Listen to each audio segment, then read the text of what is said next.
వచ్చాడమ్మా కృష్ణుడు రేపల్లె వాడల్ని ఏలువాడు. చూడరెండమ్మా వచ్చాడమ్మా కృష్ణుడు రేపల్లె వాడల్ని ఏలువాడు.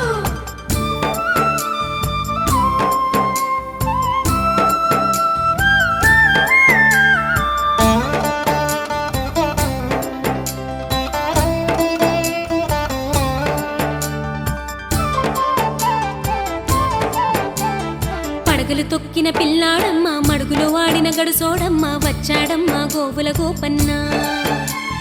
పడగలు తొక్కిన పిల్లాడమ్మా మడుగులో వాడిన గడుసోడమ్మా వచ్చాడమ్మా గో